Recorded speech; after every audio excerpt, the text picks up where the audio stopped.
It's time to just take a look at the subwoofer and get that thing installed onto the tailgate here. It's made to go there. Let's get it over to the bench and take a look at what they've put together for us.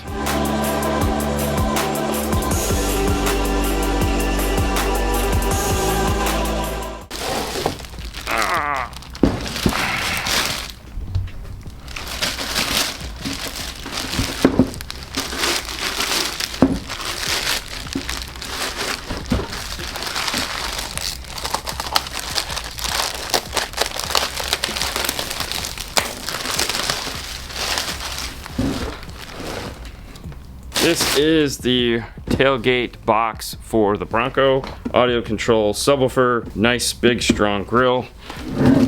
Rhino lined. On the top it says Stinger. On the back we have some holes, an inset speaker cup over here, L bracket mounts. We do need to remove the subwoofer. It does not have all the screws in it.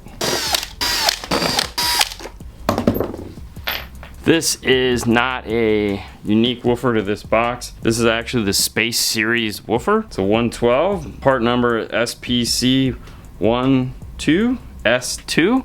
It is a single 2 ohm driver. The grill does come off if you feel you need to get it off by pulling off the rubber boot here. Inside the subwoofer enclosure is some batting that needs to go in it when you're done. There's a foam gasket around where this screws into place. Other things inside the cardboard box are the instruction manual, a bag of parts, and a template.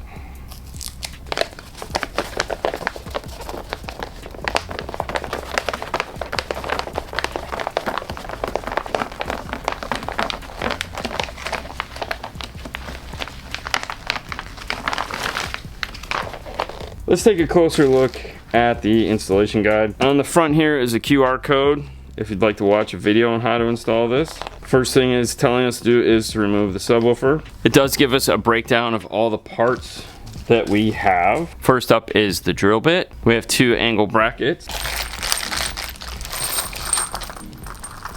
There's 2 pieces of foam for the bottom of the L brackets. It comes with 5 nutserts, a handful of various washers, 5 of the screws that you took out of the subwoofer to complete the 8 that you will need, so there is an extra, 2 bolts, and then a variety of screws. On page 5 of the installation instructions, which is really page 1 of how we're going to start this thing, trim the template down to size of the box, attach it to the back door, find your 2 center points, tape it into place.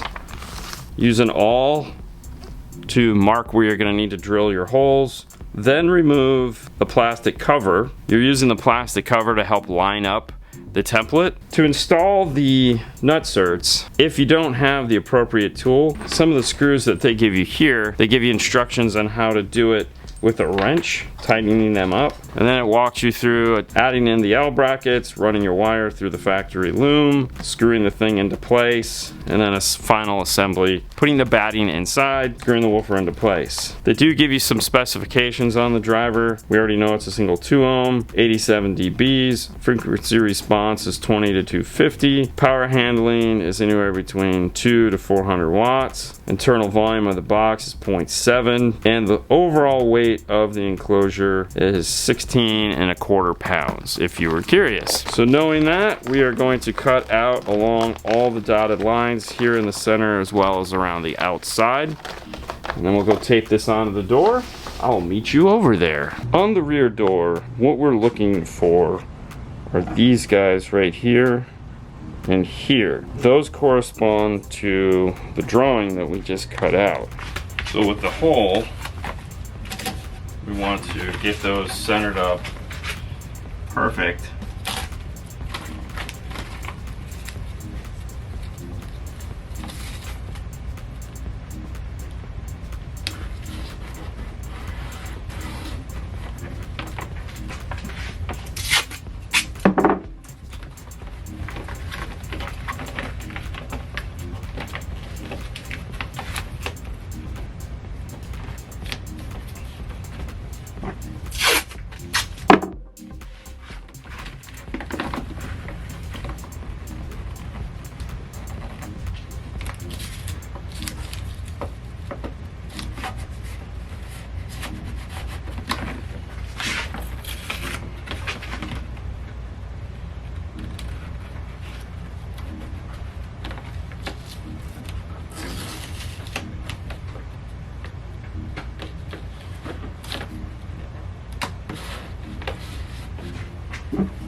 Take your time, go slow.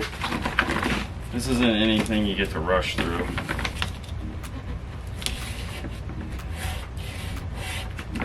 This is one of those grandpa moments where they say measure twice, cut once. Measure 3 times. You only get 1 shot.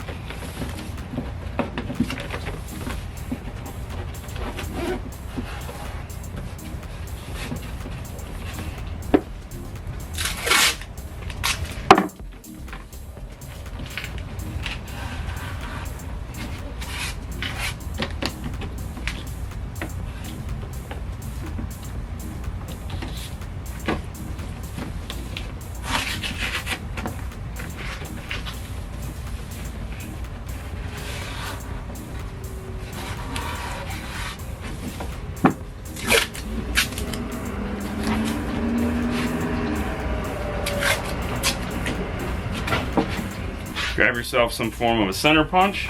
We want to punch in these 4 spots here.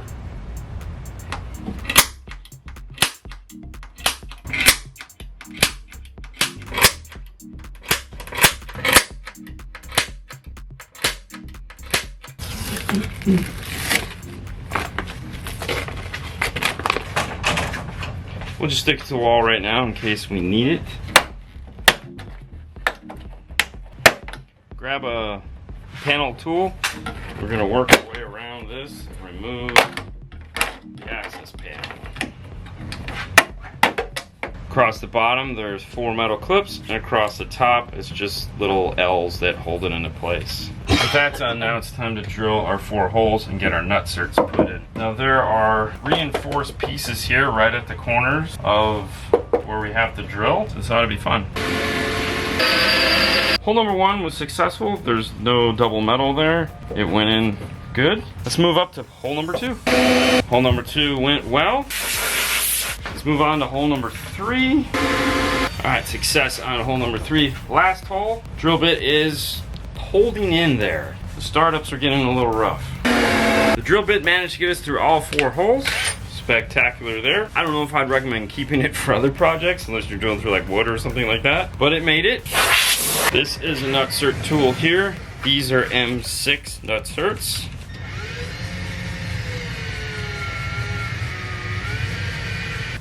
There we go. We have nut cert number 1 in. When using one of these tools, there is a delicate balance between getting it perfectly tight and not stripping it out. So you have to really kind of learn the feel of the nut certs you're using, and then you can set your tool up accordingly. These are not the normal nut certs we use on this particular one, so going kind of slow. Nut certs in. Let's take a closer look at what we just did and what we have to do next. These are the 4 nut certs. This piece has been removed. Now we have to pull this tape off of here, pull this tape off of here, and we have to fish our wire through this boot. And you definitely want to do the wire at this point. Don't wait till the end. So fast forward ahead a little bit. I've added in the L brackets with the foam on them, tighten them up. We ran the wire through the factory. The easiest way to do that is to just peel off all the tape. You don't really even need a knife.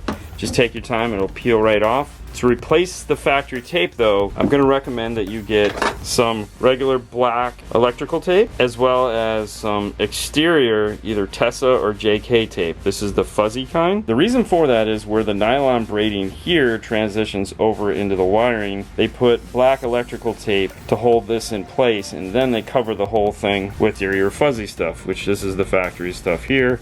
And it transitions into our tape. I did remove both clips here and then retape them back on, as well as use the pick tool to pry open this one so I could remove the wire from it and run my wire through it. And on this end it's the same. It has black tape here, and then they cover it in fuzzy tape. This is the factory fuzzy here, and then ours transitions onto it. So it retains that factory look throughout the hole. Also, on the wiring, you'll notice they're at these 90s. The reason for that is the way the speaker cup here is set up on the back. They have to go into here. So it's a bit of a struggle. You do have room to keep some extra. And what you'll do is you'll set it on here, you'll plug those in, then you'll clip these back into place, and then add in the screws so it sticks to the door. Now that I've explained it all, let's do it. The screws we're gonna need for the top two are the longer 10 millimeters that came in the parts bag. You want to dress them up with the washers. The lock washer goes on first, followed by the steel washer, followed by the rubber washer.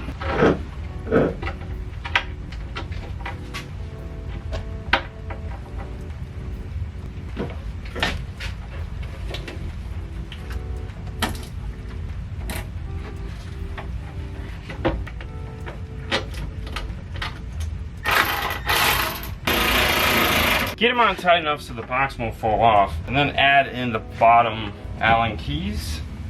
Once you get all 4 of the screws into place, start tightening them up. It does help on these bottom ones to have like some form of a pick tool to get to the actual screw hole. Check to make sure that the braided sleeve here is in the groove that is on the side of the box so it doesn't get screwed up. And the last step is to put our zip tie back together. Make sure the door opens all the way. I'm gonna add some zip ties to it as well, so my new wire will be part of the factory harness, just like so. Don't forget to put the batting into the enclosure, tucking it in all the way around. Plug the woofer in, grab your screws, start on the bottom. When screwing in a woofer, I like to go diagonal across the woofer.